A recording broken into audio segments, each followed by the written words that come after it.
Assalamualaikum warahmatullahi wabarakatuh. Perkenalkan, kami dari kelompok 7.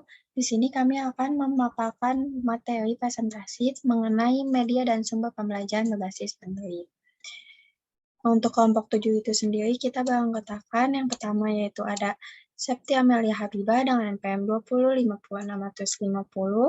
lalu ada Sofia Ahmadila Izati dengan NPM 20 lalu ada Cintawati dengan NPM 20 dan Sabira Tiara Fikri dengan NPM 20 Baik, di sini saya akan menjelaskan materi mengenai definisi dari Android. Nah, Android itu sendiri merupakan sistem operasi berbasis Linux yang termasuk ke dalam sistem operasi open source yang dirancang untuk perangkat seluler layar sentuh, misalnya yaitu ada telepon pintar dan juga tablet. Nah, Android menurut saya Satya Putra dan Aritanong pada tahun 2014 adalah sebuah sistem operasi untuk smartphone dan tablet. Sistem operasi dapat diilustrasikan sebagai jembatan antara piranti atau device dan penggunaannya, sehingga pengguna dapat berinteraksi dengan device-nya dan menjalankan aplikasi-aplikasi yang tersedia pada device. Nah, media pembelajaran berbasis aplikasi Android ini merupakan suatu yang baru dalam dunia pendidikan. Media pembelajaran ini biasanya sudah berbentuk sebuah aplikasi pendidikan ataupun aplikasi yang memuat materi dan bahan belajar. Produk aplikasi tersebut dapat diunduh pada smartphone dan gadget yang bersistem operasi Android. Biasanya sudah tersedia di Google Play ataupun Play Store.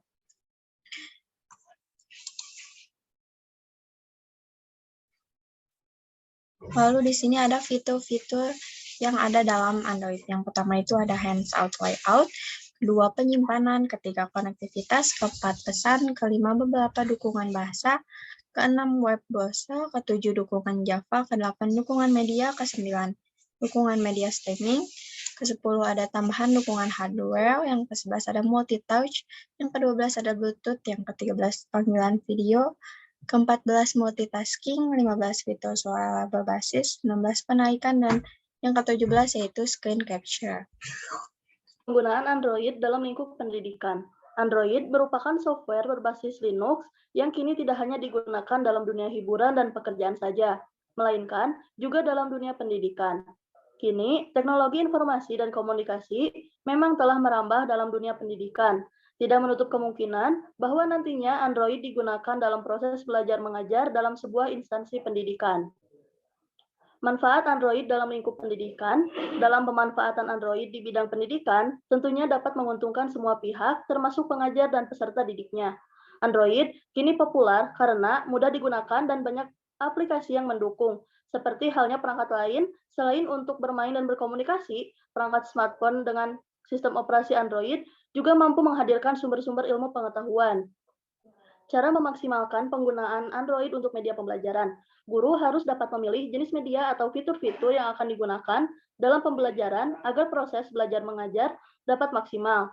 Untuk dapat maksimal, dalam menggunakan Android sebagai media pembelajaran, kita harus mengetahui terlebih dahulu beberapa hal, yaitu yang pertama, aplikasi apa yang akan digunakan. Sebelum kita menggunakannya, kita harus mengetahui aplikasi apa yang digunakan, apakah sesuai dengan materi yang akan disampaikan, atau tidak sehingga penggunaan aplikasi dapat maksimal. Yang kedua, kegunaan dari aplikasi yang digunakan. Tujuan yang seharusnya dapat dicapai dengan mudah, tetapi karena kita tidak mengetahui kegunaan aplikasi yang kita gunakan, akhirnya tujuan tidak tercapai dan hanya membuang waktu yang sia-sia. 3. Cara mengoperasikan aplikasi yang akan digunakan. Jika kita akan menggunakan suatu media, hal yang penting yaitu mengetahui bagaimana cara mengoperasikan media yang akan digunakan. Dapat dibayangkan jika kita tidak mengetahui bagaimana cara mengoperasikannya, maka mungkin saja guru akan ditertawakan oleh muridnya. Yang keempat, kelebihan dan kekurangan aplikasi yang digunakan.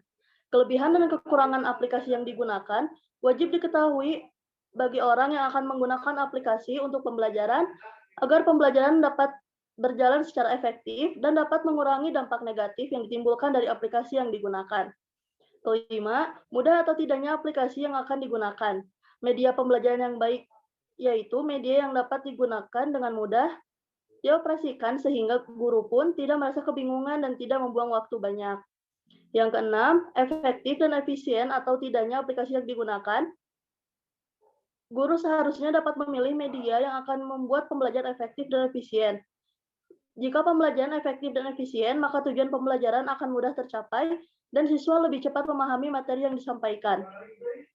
Dampak positif dan negatif. Dampak positif yaitu dengan adanya media pembelajaran guru terbantu dalam pengajarannya, karena melalui sebuah media pembelajaran siswa dapat lebih mudah memahami materi yang disampaikan, sehingga guru tidak perlu mengulang berkali-kali. Untuk dampak negatifnya, salah satunya yaitu guru atau pengajar menjadi kurang kreatif, karena sudah disediakan media pembelajaran yang dapat membantu proses pembelajaran. Cara mengatasi dampak negatif pengguna Android untuk media ajar. Untuk mengatasi dampak negatif, guru atau pengajar dapat mengawasi anak-anak dalam menggunakan aplikasi. Karena jika tidak diawasi, anak-anak dapat membuka aplikasi-aplikasi yang tidak baik dan dapat mengganggu pembelajaran. Selain itu, guru atau pengajar juga harus tetap mengkombinasikan cara mengajar, tidak selalu menggunakan media atau aplikasi sehingga guru tetap kreatif dan siswa tidak mengalami ketergantungan. Aplikasi yang dapat digunakan dalam pendidikan. Ada 8 aplikasi yang dapat digunakan. Yang pertama, MathWorkout, yaitu merupakan aplikasi gratis dari Android untuk mempraktekkan matematika dasar bagi siswa, seperti penjumlahan, pengurangan, perkalian, dan pembagian. Kita dapat mengoperasikan 6 aktivitas yang berbeda-beda. Setiap aktivitas terdiri dari serta sendiri dengan tantangan yang semakin sulit. Penilaian dalam aktivitas ini didasarkan pada ketepatan dan kecepatan kita, dan dapat melihat apakah siswa mengalami kemajuan dari hari ke hari atau tidak. Karena Network ini dapat menyimpan nilai-nilai siswa sehingga mempermudah dan dalam evaluasi. Yang kedua, Words. Words merupakan aplikasi kosakata gratis. Word dapat digunakan seperti menggunakan flashcard untuk membiasakan diri Anda dengan kata-kata atau dengan model kuis. Yang ketiga, UUD 45 RI. Undang-Undang Dasar 1945 Republik Indonesia merupakan aplikasi yang dapat mengetahui isi dari Undang-Undang 1945 RI. Undang-Undang 1945 ini merupakan hasil dari 4 kali amandemen. Dan keempat, sejarah Indonesia. Dengan aplikasi sejarah Indonesia ini, kita dapat mengetahui peristiwa sejarah, tempat-tempat bersejarah, serta biografi para pahlawan Indonesia. Yang selanjutnya yaitu ada Edmodo Android App. Aplikasi ini dapat memberikan akses ke buku angkatan, grup, profil, dan perpustakaan. Kita dapat menggunakan aplikasi ini untuk mengirimkan pesan-pesan ke grup. Dan siswa dapat menggunakan Edmodo Android App ini untuk membaca pesan-pesan dari guru. Nah, yang kemudian selanjutnya ada Grants.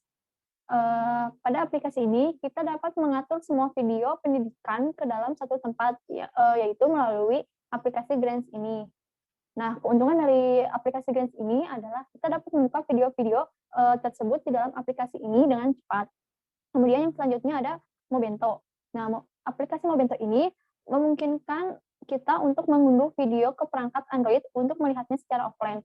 Jadi, perbedaan dari Grants dan Mobento ini, Grants tidak dapat diunduh, tetapi kalau Mobento dapat diunduh.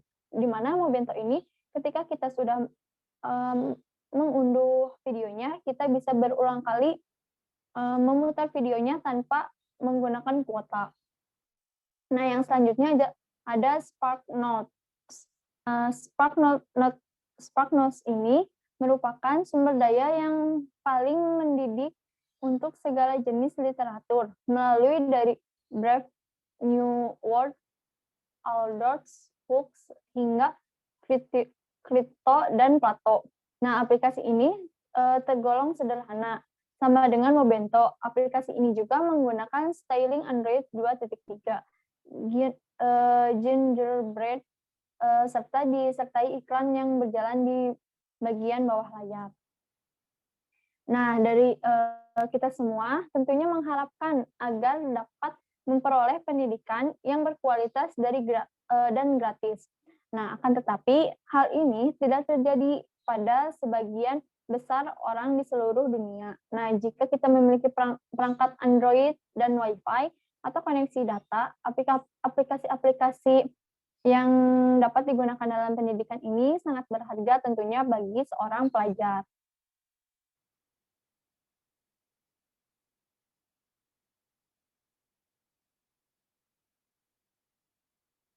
Nah, yang selanjutnya yaitu ada kelebihan dan kekurangan media pembelajaran berbasis Android.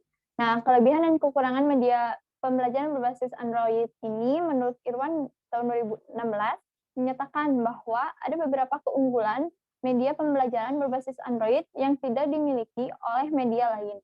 Nah, kelebihan dan kekurangan dari media pembelajaran berbasis Android ini yaitu yang pertama ada kelebihan media pembelajaran berbasis komputer. Yang pertama, dapat digunakan dimanapun, pada waktu kapanpun. Senada dengan teori revolusi pendidikan yang dibutuhkan saat ini, yaitu pembelajaran yang dapat dilakukan kapan dan dimanapun.